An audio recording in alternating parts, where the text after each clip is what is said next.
Start करते हैं centre of mass and collision का लेक्चर नंबर 3। लास्ट क्लास में कुछ क्वेश्चंस किए थे, आज भी कंटिन्यू करेंगे। पहले एक कैविटी का क्वेश्चन करेंगे। तो कैविटी के केस के लिए स्पेशली मैंने आपको सिखाया था कि कैसे फॉर्मूला एप्लीकेबल होता है, और इस केस के लिए फॉर्मूले में कुछ चेंजेस किए गए थे। क्या सिखाया था मैंने? स्टेप नंबर 1 क्या था? पहले आप वापस से आप इसको रिकवर करेंगे to the original form of the body.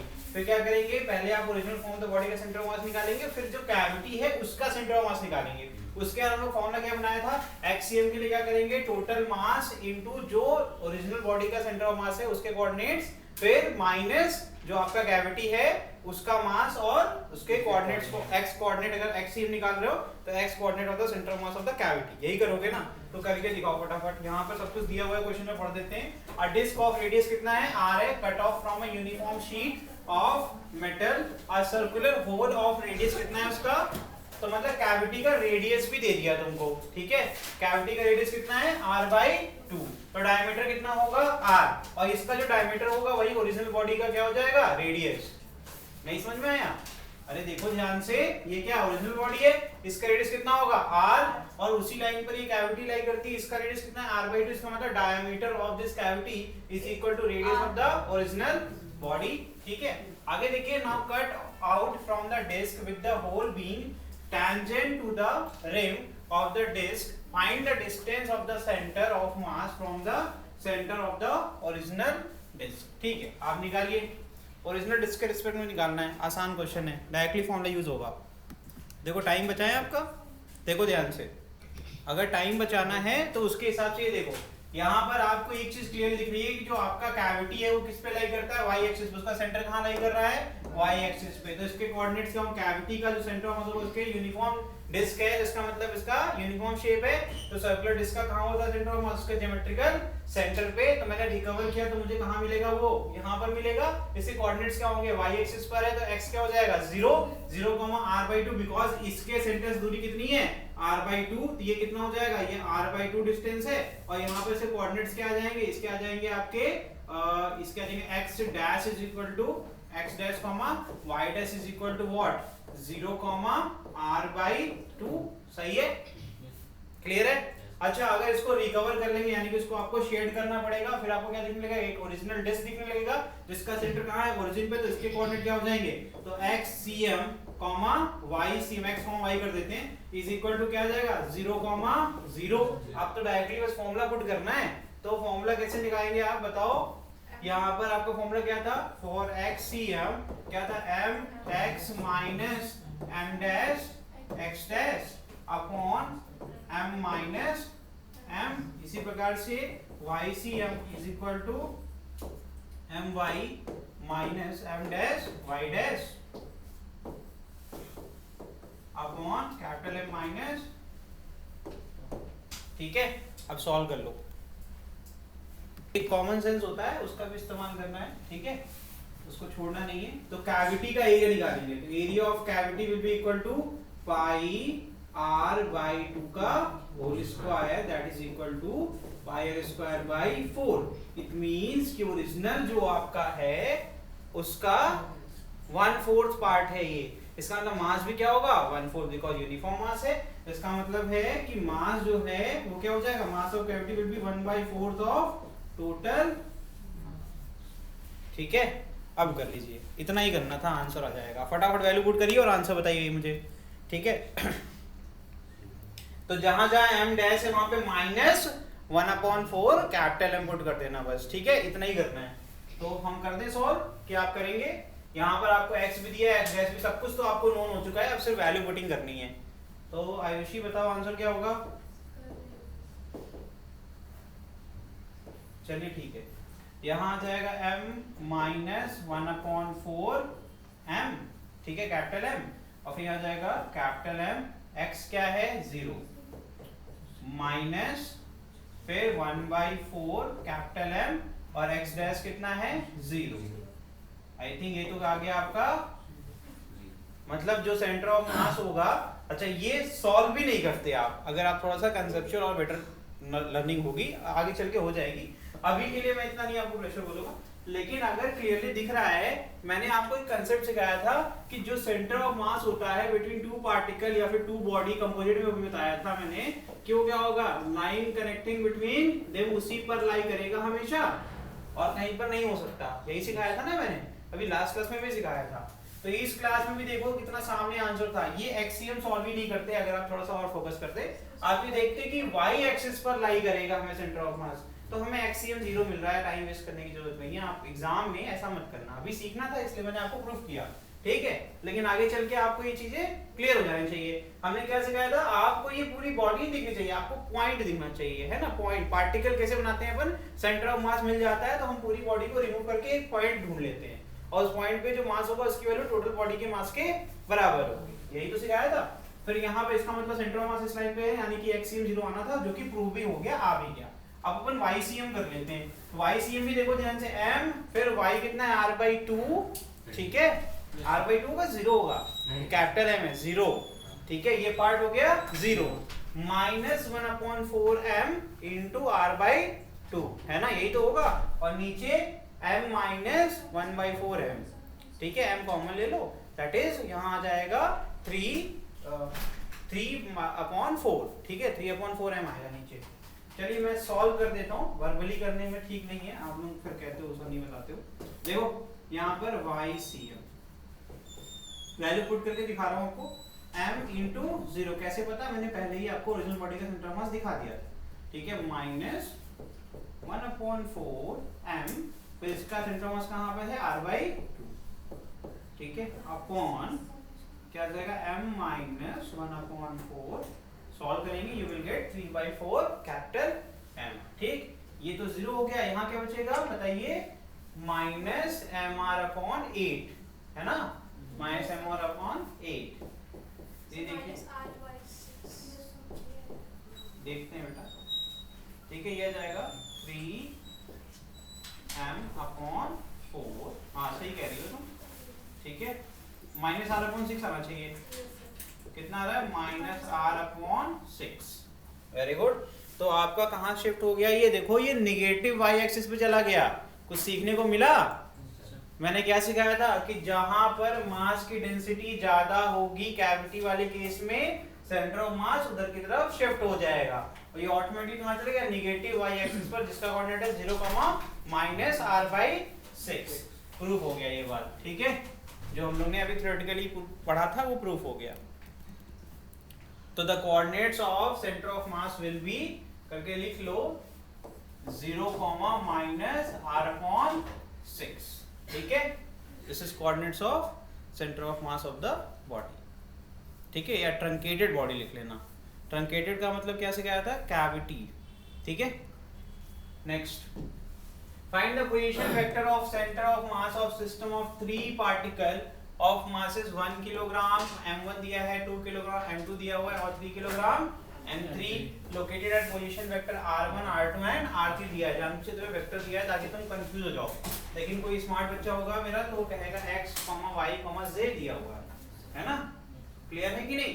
तो इसका मतलब ये क्या है सर, ये कुछ नहीं है सर, x1, y1, z1, और यहाँ पर कहेगा x2, y2, z2, और यहाँ लिखा हुआ x3, y3, उसके लिए इतना आसान क्वेश्चन नहीं है कि तुरंत करके आंसर निकाल लेगा। क्या करना है, एक ही तो फॉर्मूला था ऐसे केसेस के लिए, xcm इज इक्वल टू क्या था, m1 x1 plus m2 x2 plus m3 x3 upon m1 plus m2 plus, very good. ऐसे ही YCM ऐसे ही निकाल के फटाफट मुझे आंसर बताइए, टाइम वेस्ट मत करिए अपना, फटाफट आंसर करके निकल जाइए। उसके बाद जो भी आंसर आएगा उसी को अपन IJK के फॉर्म में लिख देंगे और वहां से आंसर आ जाएगा, ठीक है। अब यहाँ से आता सर ऐसे तो ठीक है, लेकिन अगर मुझे वेक्टर फॉर्म में ही करना है तो मैं क्या करूंगा, है ना, उसके लिए फॉर्मूला सिखा दीजिए। तो ठीक है, तो R of centre of mass directly, ठीक है, R centre of mass will be equal to what, summation mi, ये भी फॉर्मूला लिखवा रखा है मैंने, है ना, समेशन ऑफ, ऐसे भी आप कर सकते हो, ठीक है। तो दोनों में से जो बेटर लगे वैसे कर लो। जिसको डर लगता है डिफिकल्टी से, वेक्टर देख के डर लगता है, तो वो ये करेगा। जब आंसर आ जाएगा XCM, YCM और JCM को क्या करेगा, वो आई जे के फॉर्म में लिख देगा और डिवाइड कर देगा किससे, टोटल मास से, ऑटोमेटिकली वो एडजस्ट हो जाएगा। तुम बस इतना कर देना। मैं वेक्टर वाला करूं?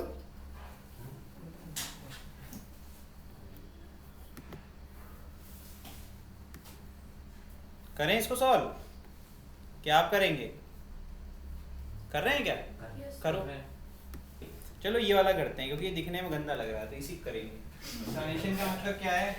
एम आई आर आई का मतलब क्या? आई की वैल्यू कहाँ से लोगी? 1 से, और कितने हैं? 3 मासेस हैं, तो कहाँ तक जाएगी? 3 तक। ठीक है, इसी प्रकार से यहाँ 1 से 3 तक आई की वैल्यू। ठीक है, समेशन एक्सपैंड करेंगे तो जाएगा m1 r1 plus m2 r2 plus upon क्या जाएगा? m1 प्लस, ठीक है, चलो वैल्यू पुट कर डालो फटाफट। ठीक है, m1 कितना है? 1 kg। ठीक है, r1 कितना है? 4i। देखो 1 into 4i plus 2j minus 3k। ठीक है, ब्रैकेट क्लोज, प्लस m2 कितना है? 2। ठीक है, तो मैं नीचे लिख दूं यहाँ से 2, फिर आगे क्या आएगा? i माइनस 4j प्लस,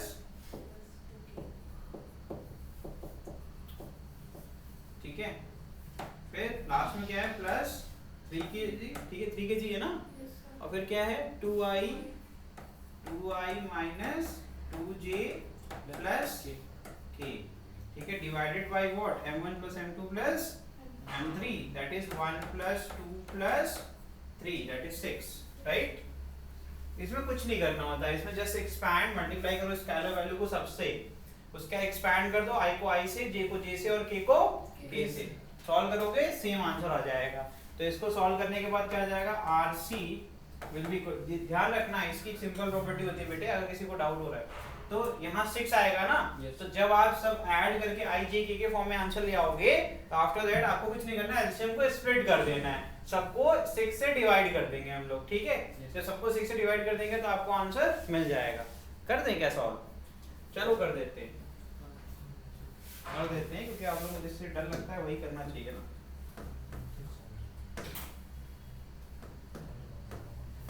कौन सा वाला क्वेश्चन था? क्वेश्चन में बताओ।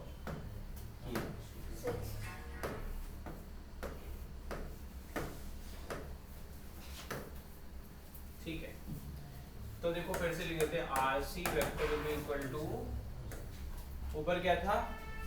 यहाँ तो 1 से मल्टीप्लाई है तो एज इट इज लिख दो इसको। क्या आया था बताओ जरा? 4i plus 2j minus 3k, फिर प्लस, फिर क्या है? 2 से मल्टीप्लाई होगा तो जाएगा 2i माइनस 8j प्लस क्या है बच्चे? 4k, फिर क्या है? प्लस 3, फिर i कितना है? 6, तो यहाँ 3 से मल्टीप्लाई करेंगे, 6i minus 6j plus 3k। ठीक है, डिवीजन में क्या है? 6। क्या बोला मैंने? i को i से और j को j से और k को k से, तो 4i plus 2i plus 6i कितना हो जाएगा? 12i cap. ठीक, मैंने क्या कहा था? एलसीएम को स्प्लिट कर देना, फिर माइनस 3, माइनस नहीं है, माइनस 8j है प्लस 2, मतलब माइनस 6 बचेगा, माइनस 6 और माइनस 6 के अंदर माइनस 12j। ठीक है, फिर माइनस 3k प्लस 4k यानी कि plus 1k and then plus 3, कितना आ गया? प्लस 4k कैप, है ना। अब देखो अपॉन में 6 है, एलसीएम को स्प्लिट करोगे you will get what? 12 upon 6 i cap. ठीक, फिर माइनस 12 j अपॉन माइनस 2, ठीक है, फिर plus 4 upon 6 that is 2 upon 3 ठीक है। तो आंसर कितना आ गया? सीधे 1 सेकंड में आंसर आ गया 2i minus 2j plus 2/3k। This is your xcm, this is your ycm, this is your zcm। जैसे आपको करना अच्छा लगे वैसे करिए, दोनों तरीके आपको मैंने सिखा दिए। ठीक है, ठीक, चलो नेक्स्ट देखो। Find coordinates of centre of mass of quarter ring, इसलिए ही मैंने फॉर्मूले पढ़ाए थे, ये पढ़ाया है ना मैंने। अरे भाई लास्ट का जो 7th पॉइंट लिखवाया था इंपॉर्टेंट और 8th लिखवाया था उसके लिए इजी लिखवाया था। तो रेडियस कितना है, are placed in the first quadrant of a Cartesian coordinate system with centre at origin. तो आपको निकालना है सेंटर ऑफ मास का कोऑर्डिनेट्स। बहुत आसान क्वेश्चन है, जल्दी करके बताइए। इसका डायरेक्टली फॉर्मूला आपके पास है, क्या सिखाया था, r sine theta upon theta, यही तो फॉर्मूला है। थीटा कितना बन रहा है, कैसे सिखाया था, बाइसेक्टर वाली लाइन, ठीक है। ये एंगल कितना होगा, फर्स्ट क्वाड्रेंट मतलब 90, 90 का आधा 45, तो जगह r इंटू 1/√2 अपॉन π/4, आंसर निकाल लीजिए आप, ठीक है। कितना जाएगा, 2√2r अपॉन पाई, क्या आ जाएगा 2√2r अपॉन पाई। किसी को इसमें दिक्कत हो तो बताओ, रैशनलाइजेशन किया गया वैसे 4 न्यूमरेटर में जाएगा, 2/√2 हो जाएगा, फिर रैशनलाइजेशन करोगे तो बचेगा 2√2 न्यूमरेटर में, और नीचे जो आएगा उसे कट जाएगा, वो नहीं बच रहा।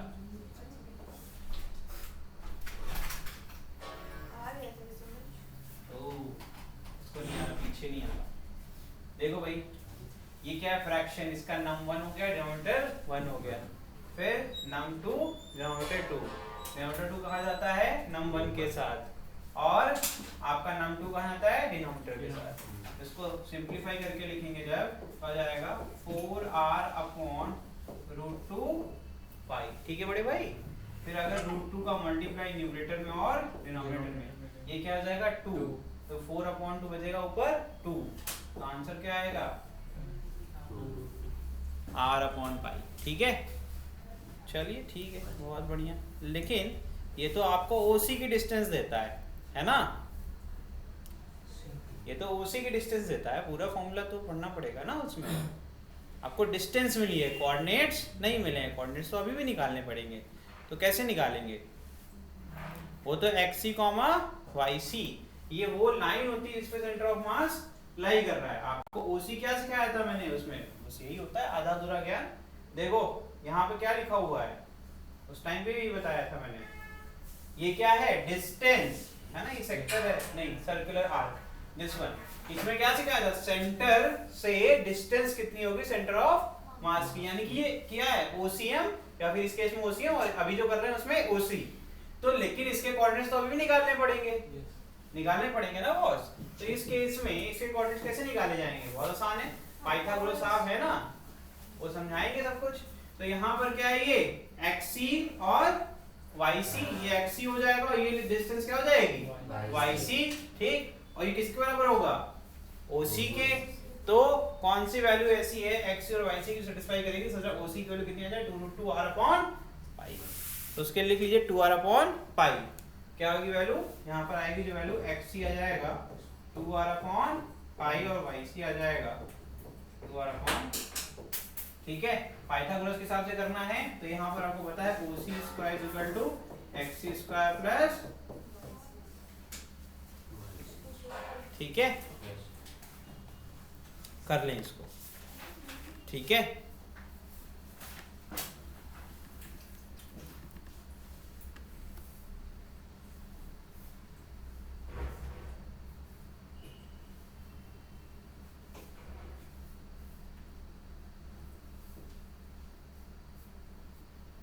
अच्छा, लेकिन अभी मजा नहीं आया, लेकिन है ना, आप डाउट नहीं पूछ रहे हैं, ऐसे इसमें हजारों डाउट हो सकते हैं।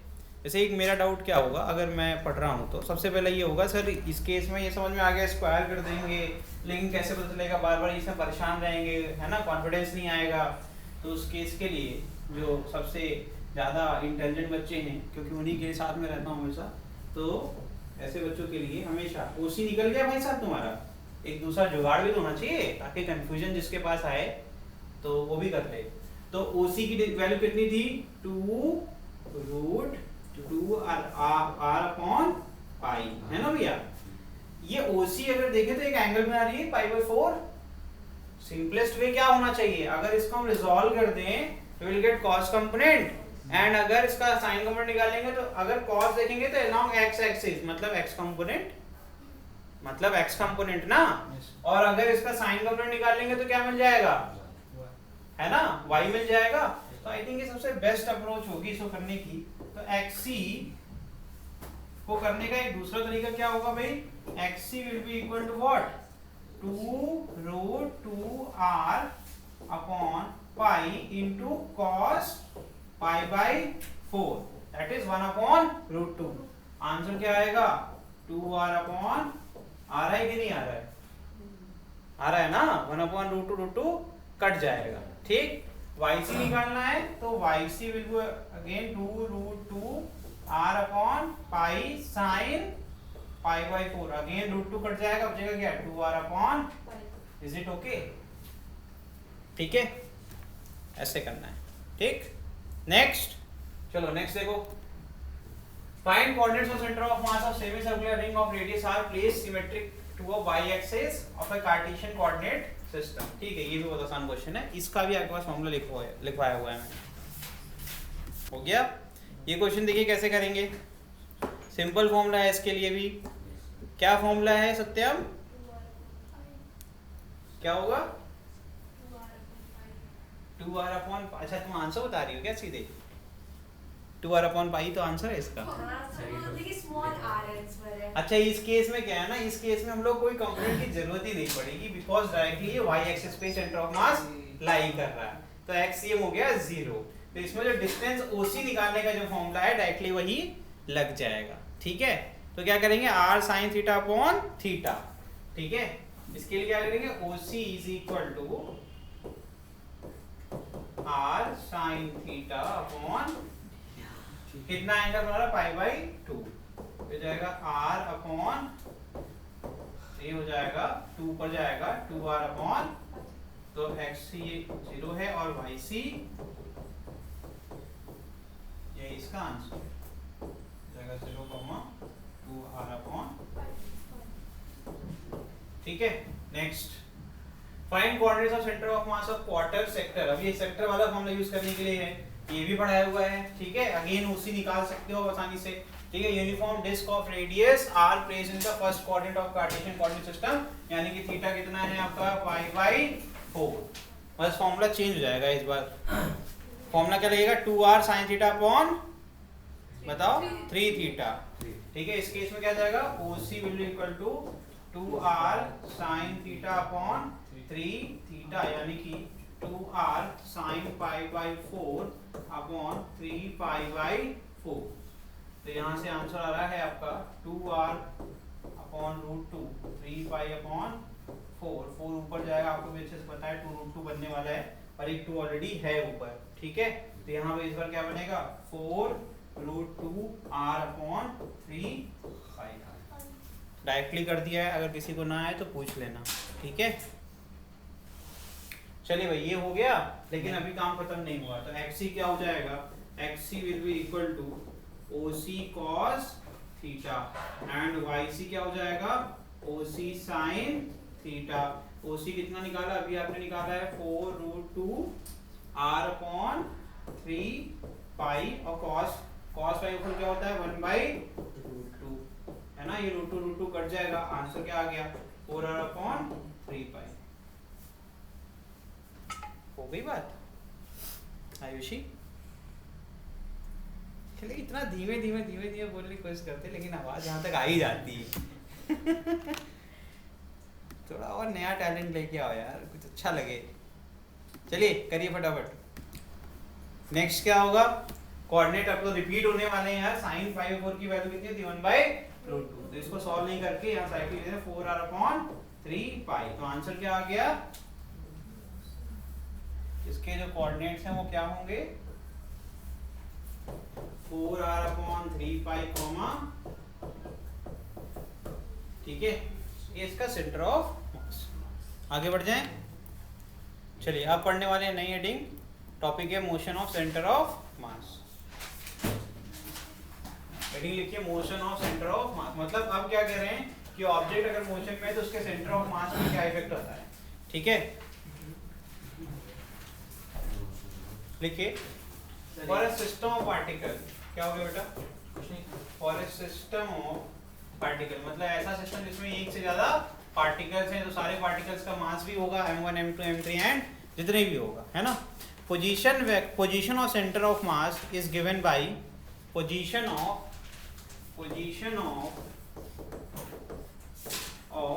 Centre of mass is given by, कैसे देते हैं फॉर्मूला जो है आपका क्या है, RCM, है ना। RCM इज इक्वल टू क्या था, m1 r1 plus m2 r2 plus जितने भी आपके हैं m1 प्लस m2 प्लस जितने भी पार्टिकल आपके सिस्टम में, यही तो पीछे फॉर्मूला यूज करके जस्ट आ रहे हैं, ठीक है ना। अच्छा ये बताओ, इंस्टेंटेनियस वेलोसिटी का जो फॉर्मूला होता है वो क्या होता है, अगर मैं सेंटर ऑफ मास की बात करूं तो पोजीशन जो चेंज हो रही है वही तो है आपका drcm/dt। ये किसको रिप्रेजेंट करेगा, आपका motion of centre of mass. अरे rate of change of position with respect time ही तो वेलोसिटी होता है ना। पोजीशन क्या होता है, पोजीशन की बात होगी तो हमेशा डिस्प्लेसमेंट की बात होगी, क्योंकि पोजीशन क्या है, वेक्टर क्वांटिटी है, और डिस्प्लेसमेंट क्या होता है, वेक्टर क्वांटिटी, ठीक है। तो यहाँ पर ध्यान रखना, तो इसका मतलब है कि यहाँ क्या हो जाएगा, m1 dr1/dt। अब पार्टिकल 1 का जो सेंटर ऑफ मास है उसका rate of change of position, है ना, प्लस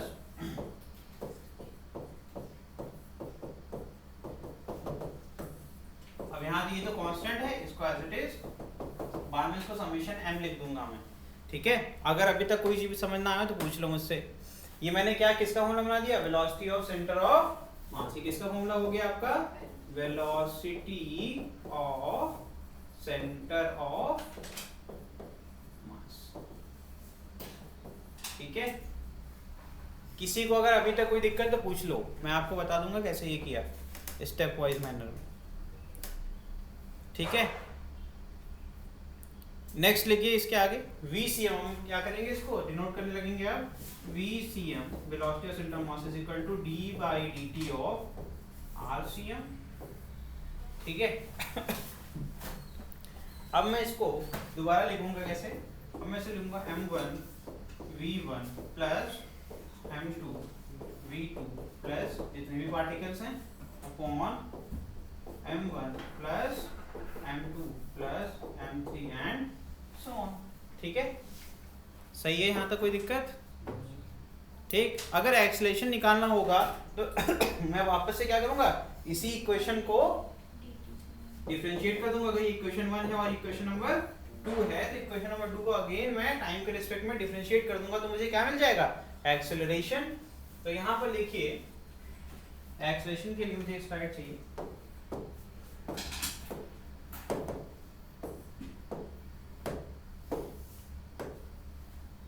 देखिए भाई। तो अगर मैं चाहूं तो मैं कर सकता हूं ACM is equal to d/dt of VCM, है ना। तो अगेन आप आगे इक्वेशन लिख डालिए, कैसे लिखेंगे, m1 a1 plus m2 a2 plus so on,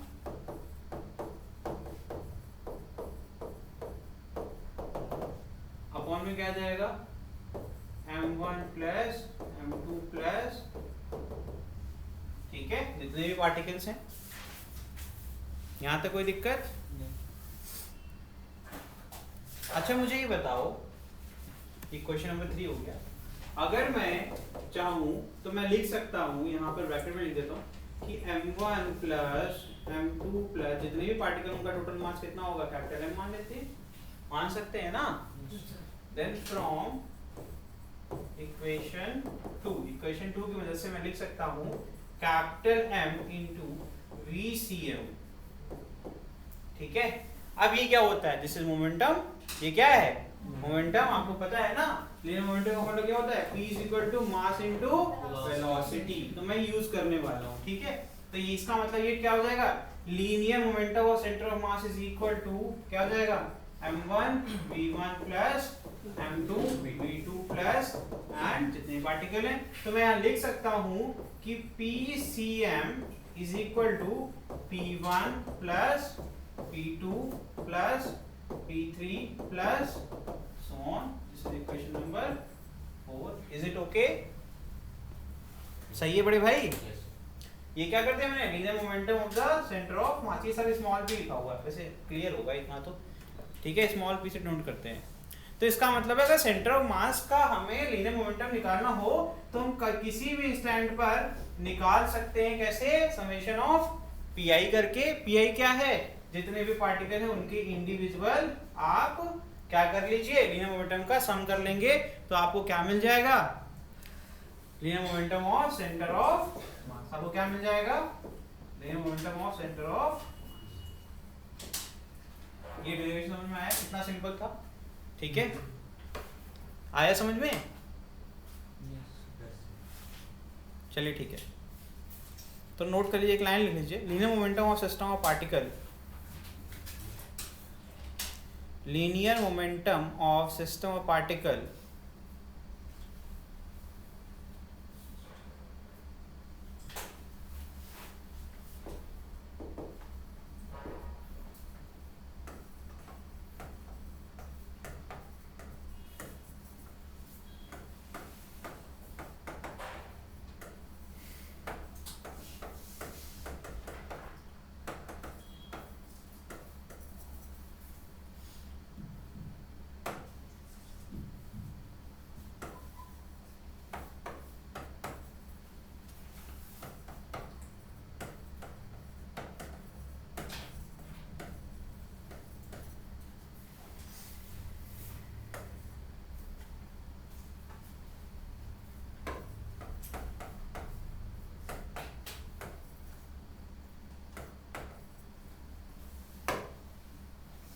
ठीक है, तो क्या हो जाएगा, P C M is equal to M total mass into V C M, ठीक है।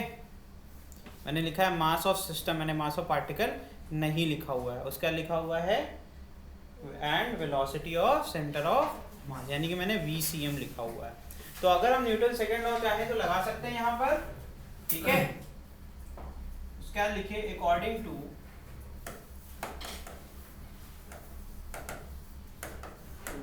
न्यूटन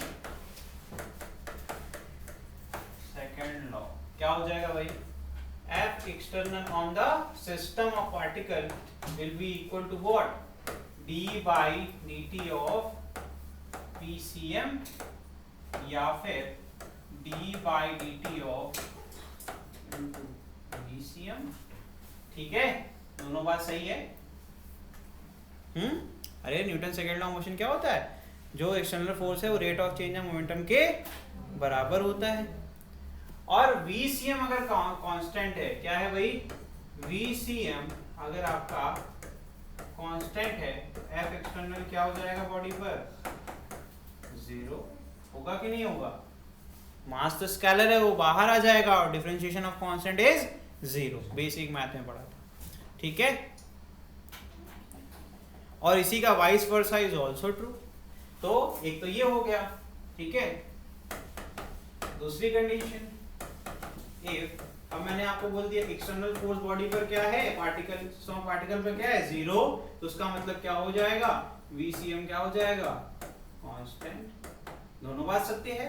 अगर VCM कांस्टेंट है तो भाई एक्सटर्नल फोर्स 0 हो जाएगा, और अगर एक्सटर्नल फोर्स 0 है तो VCM भी कांस्टेंट होगा, ठीक है, समझ में आ गया। तो इसका मतलब लिख सकते हैं अपन, if no external force act on a system, if no external force act on the system,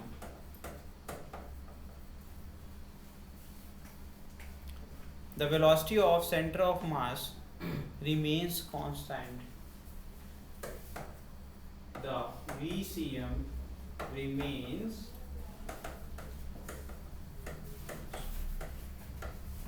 ठीक है। चलिए इसके आगे लिख दूंगा, ठीक है, आगे लिखिए नेक्स्ट लाइन से। इसका मतलब क्या है, that is velocity of centre of mass is unaffected by the internal forces of body या फिर सिस्टम।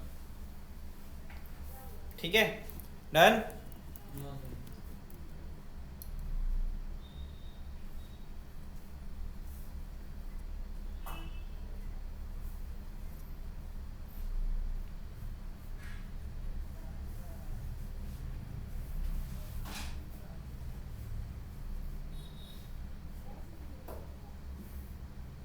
आगे बढ़ जाएं।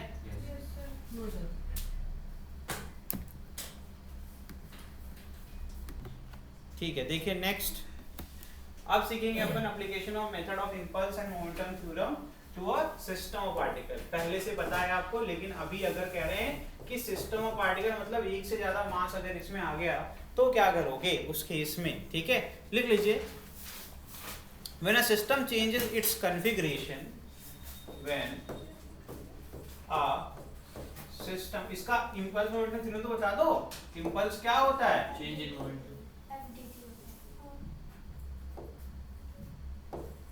Impulse is equal to change in momentum, यही होता है impulse momentum थ्योरम। ठीक है, मैंने बोला impulse momentum, तो मुझे momentum सुनना है। ठीक, हाँ, impulse को कह सकते हो कि large amount of force applied for a short interval of time, तो बन जाता है F dot dt is equal to change in momentum, इसी कहते हैं impulse momentum थ्योरम। लेकिन अब तक बॉडी के लिए तो पढ़ा है, पार्टिकल के लिए नहीं पढ़ा, इसीलिए हम लोग पढ़ने जा रहे हैं। When a system configuration, when a system configuration, ठीक है, आगे लिखिए, चेंजेस, अब देखो कॉन्फ़िगरेशन क्यों बोल रहा हूँ आपको पता है। जैसे मैंने बोल दिया कि अभी आप लोग दोनों बैठे हुए हैं, तो ये क्या है? Configuration of system. आप सारे क्या है? पार्टिकल। अभी सत्यम अपनी सीट चेंज कर ले, आदि से चेंज कर ले, सौम्य आयु से चेंज कर ले, तो अभी क्या हो? कॉन्फ़िगरेशन चेंज हो जाएगा। पार्टिकल उतनी ही है लेकिन अपनी कॉन्फ़िगरेशन मतलब आपका पैटर्न बदल गया, उसी कहते हैं कॉन्फ़िगरेशन। ठीक है, तो देखिए आगे, सम और, देखिए कॉमा देखिए, सम or all particles change their respective location. तो सम भी कर सकते हैं या फिर सारे के सारे अपनी सीट इंटरचेंज कर लोगे, तब भी आपका कॉन्फ़िगरेशन चेंज हो जाएगा। ठीक है,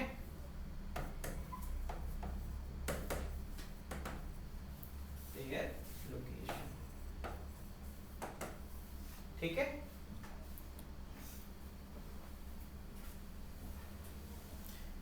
तो अच्छा ये बताओ, जब अपनी पोजीशन चेंज करोगे तो आपका मोमेंटम चेंज हो आएगा कि नहीं आएगा? बिल्कुल आएगा, है ना। आपका स्टेट ही चेंज हो रहा है पूरा पूरा, है ना। एंड उसको लिखते हैं मोमेंटा, बात वही है। ठीक है, मोमेंटा। ठीक है, सम और, जब भी कह रहे हैं system configuration changes, some or all particle change their location and momenta. ठीक है, full stop. Sum of their linear momenta, sum of their linear momenta, particle respective momenta बोलने लगते हैं, वो मोमेंटम है। ठीक है, of all particles equal to the, of all particles equal to the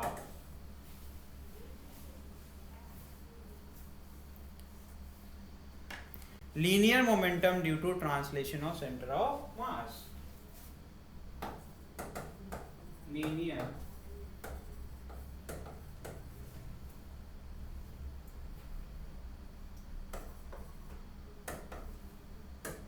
translation जानते हो क्या होता है? मैंने कई बार बताया होगा ट्रांसलेशन मोशन क्या होता है। यस, पढ़ने लगे हो थोड़ा बहुत, चीजें याद रहेगी तो काम आएगी। कहने का मतलब इतना सब टेंशन लेने के बाद मिला क्या कि जब हमने सारे पार्टिकल का जो लीनियर मोमेंटम था उसका सम किया तो क्या मिल गया? फिर से पीसीएम, आई थिंक पहले ही प्रूव कर चुके हैं हम लोग, है ना। पीसीएम क्या था? सारे इंडिविजुअल पार्टिकल का आप मोमेंटम सम कर दो, आपको उसके बराबर मिल जाएगा। ठीक है, तो जब अपन चाहें तो कोई बॉडी के लिए जब करते थे ये थ्योरम यूज, तो उस समय हम लोग पीसीएम ही तो इस्तेमाल करते थे, क्योंकि हम लोग क्या करते थे, पूरी बॉडी का मास आप कंसंट्रेटेड मानते थे, आप ये नहीं मानते थे कि डिस्क्रीट है वो, आप मानते थे कि पूरा टोटल बॉडी का मास कैपिटल एम है, वो m1 m2 m3 नहीं मानते थे, तब भी पार्टिकल होते थे, लेकिन हम लोग अज्यूम पीसीएम पे, मतलब नेट फोर्स तब पीसीएम के लिए पड़ा था, वही तो यहाँ पर भी हुआ, मतलब फर्क कुछ खास पड़ा नहीं। तो यानी कि ये क्या हो जाएगा आपका integration f dot dt will equal to p final minus p, है ना। इसको प्रूव भी तो करना पड़ेगा ना बच्चे, है तो बात सही कह रहे हो, प्रूव भी तो करना पड़ेगा, ठीक है। अभी पढ़ेंगे conservation of linear momentum. Next heading है आपकी कंजर्वेशन ऑफ लीनियर मोमेंटम। इसके अंदर ही वो पढ़ेंगे firing a bullet from a gun, जो हाथ में झटका लगता है वो क्यों लगता है, जो कट्टा चलाते हैं ना देसी कट्टा, वो कहते हैं ना वो मिर्जापुर वाले भैया जी हाथ मेरा देसी कट्टा चला रहे थे आप तुम्हारे घर तक चले आओगे एक और चलवा देता है उसी समय।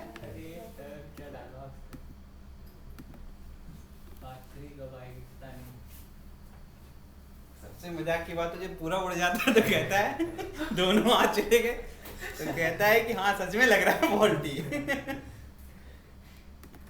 आदमी की। भाई आगे बढ़े, कोई बोल कंजर्वेशन ऑफ लीनियर मोमेंटम, कोई बात नहीं, धीमे धीमे सब सीख जाएगा, ठीक है। लिखिए total linear momentum of system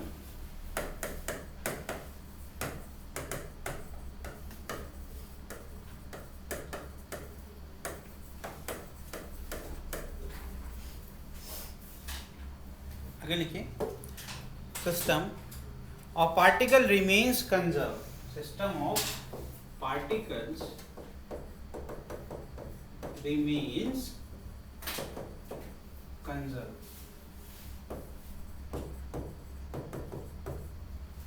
ठीक है। तो इसका मतलब क्या है देखना ध्यान से, in a time interval, in a time interval, एक टाइम इंटरवल के अंदर हमेशा कंजर्व्ड रहेगा,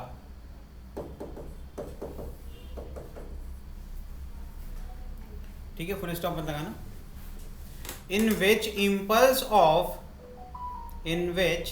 impulse of external force is 0, in which impulse of external force is 0। देखना ध्यान से, ये तुम्हारे सामने एक चीज में समझ में आ रही है कि P initial is equal to P final तभी हो सकता है जब F डॉट dt क्या हो जाए 0, क्योंकि इसका ही फॉर्मूला होता है ना, क्या कहते हैं impulse is equal to change in momentum. तो जब इम्पल्स 0 हो जाएगा तो P final minus P initial is equal to 0 हो जाएगा, तो वहां पर क्या होगा P final is equal to P initial, तब जाके ये वाली जो लाइन है वो सेटेबल होगी। कह रहे हैं total linear momentum of system of particle remains conserved, मतलब वो चेंज नहीं होगा in time interval in which impulse of external force is equal to 0, यानी कि P final minus P initial is equal to what 0। इसका मतलब है P final is equal to P, यहां से समझ में आता है कि आपका चेंज इन मोमेंटम क्या होगा 0 होगा, चेंज इन मोमेंटम 0, ठीक है। यस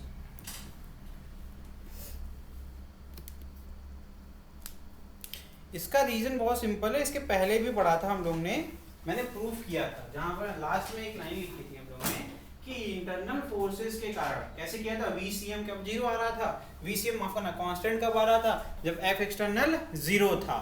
उस केस में ये समझ में आया था कि भैया कभी भी इंटरनल फोर्सेस के कारण कभी भी सिस्टम के अंदर किसी प्रकार का चेंज इन VCM नहीं हो सकता, इंडिविजुअल पार्टिकल की वेलोसिटी अलग अलग हो सकती है लेकिन नेट सम हमेशा कांस्टेंट बना रहेगा, यही तो समझाया था ना मैंने। तो जब कह रहे हैं कि कोई बाहरी बल नहीं लग रहा है, बॉडी के अंदर ही कोई बल प्रोड्यूस हो रहा है, जैसे कि जब सुनना ध्यान से, जब गाड़ी स्टार्ट करते हो पिस्टन मूव तो करता रहता है लेकिन गाड़ी नहीं चलती जब तक गियर नहीं लगाते हैं, है ना। तो अब देखो अभी क्या करें, इंटरनल फोर्सेस तो तब भी प्ले में है लेकिन आपका नेट 0, ठीक। अब देखना ध्यान से, अभी आगे की बात बताते हैं। अगर हम गन फायर करते हैं तो गन का एग्जांपल बहुत फेमस क्यों है पता है? सबसे आसानी से इंटरनल फोर्स उसी में दिखता है। आप देखो क्या करते हो, आप हैमर करते हो किसके बुलेट के ऊपर, उसके अंदर ब्लास्ट होता है, सब कुछ गन के अंदर हो रहा है, एक्सटर्नल फोर्स आपका जीरो, आपने बाहरी बल कुछ नहीं लगाया है, ठीक है। अब ध्यान से देखना, जो रिकॉइलिंग होती है मतलब जो झटका लगता है उसके कारण क्या होता है, अब वो चेंज इन मोमेंटम की बात हो रही है। तो बॉडी के ऊपर जो रिकॉइल का फोर्स लगेगा वो क्यों हो रहा है? अब जब फोर्स जैसे ब्लास्ट होगा तो आपका न्यूटन्स का थर्ड लॉ प्ले में आएगा कि नहीं आएगा?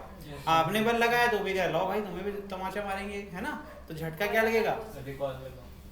ठीक है, समझदार हो रखे हो तुम लोग। तो लिखिए the above statement is known as principle of conservation of momentum.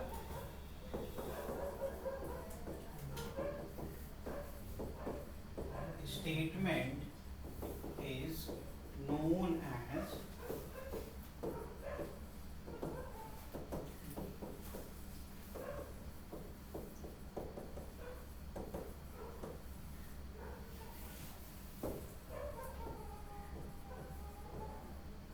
ठीक है।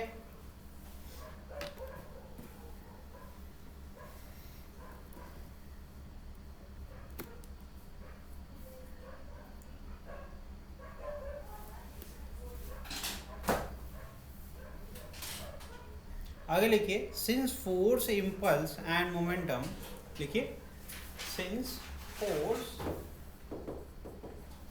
यार ये एसी चल नहीं रही क्या? बंद कर।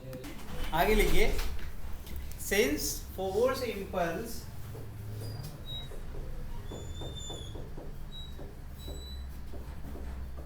एंड मोमेंटम are vectors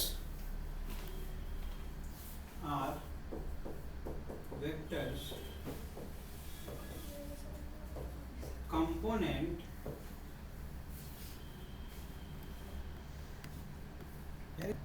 सही है, फील लेना बेटा तुम, पता है मतलब पंखे में भी तुम फील ले रहे हो, मतलब अलग ही लेवल के हो। बेचारा पंखा भी नहीं बच रहा है। लिखो कंपोनेंट ऑफ मोमेंटम, अब आप हमारा दर्द समझ सकते हैं, इतना दर्द छुपा कर रखते हो। चलो चलो लिख लो, और सिस्टम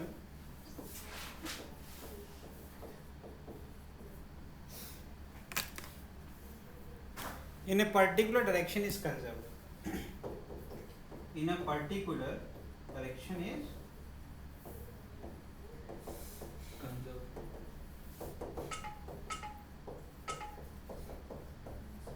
ठीक है, फुल स्टॉप।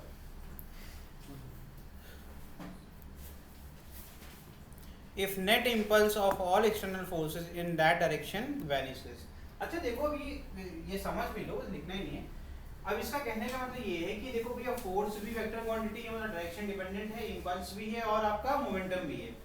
तो अगर कंजर्व रहना है, मान लो कि 3 फोर्सेस लग रहे हैं किसी एक बॉडी के ऊपर, ठीक है, अलग अलग डायरेक्शन से लग रहे हैं, तो उनका कंपोनेंट भी होगा, कुछ कंपोनेंट वाई एक्सिस के अलॉन्ग होंगे, कुछ एक्स के अलॉन्ग होंगे। तो कह रहे हैं कि भैया जिस डायरेक्शन में भी आपका टोटल नेट एक्सटर्नल फोर्स 0 हो जाएगा, उस डायरेक्शन में आपका इंपल्स कंजर्व हो जाएगा। तो इसका मतलब है कोई भी ऐसा ऑब्जेक्ट जो मूव कर रहा है इस तरीके से प्लेन में कि उसका एक v का एक y कंपोनेंट भी और एक x कंपोनेंट है, तो आपका px भी होगा और py भी होगा। होगा कि नहीं होगा? जरूरी थोड़ा ना है कि आपका एक ही x एक्सिस में चलना है या फिर y में चलना है। मैं कहता हूँ x y के बीच में भी चल सकता हूँ, स्ट्रेट लाइन मोशन में उसमें भी तो कर सकता हूँ। तो उसमें आपका जो अब ध्यान रखना, अब बोला कि इसमें भी I के अलोंग या J के अलोंग जिधर भी एक्सटर्नल फोर्स 0 होगा उस डायरेक्शन में मोमेंटम कंजर्व हो जाएगा। जरूरी नहीं है कि दोनों में कंजर्व बना रहे। तो ऐसे रटना कि टोटल इंपल्स अगर 0 हो गया तो मोमेंटम कंजर्व हो जाएगा, तो गलत हो जाएगा। अगर कंपोनेंट वाले केस में देखोगे तो कई केसेस में ऐसा हो सकता है कि एक पर्टिकुलर डायरेक्शन में आपका कंजर्व्ड हो और एक पर्टिकुलर डायरेक्शन में आपका कंजर्व्ड नहीं। समझ में आ रहा है कि नहीं आ रहा है? तो ये इंपॉर्टेंट था। आगे लिख लीजिए, आगे इसी का आगे लिखिए, इफ नेट इंपल्स, इसी चीज को आगे बढ़ा रहे हैं, if net impulse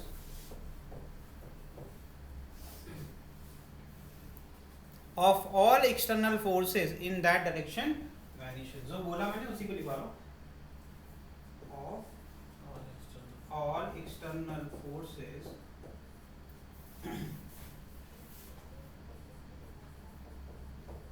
in that direction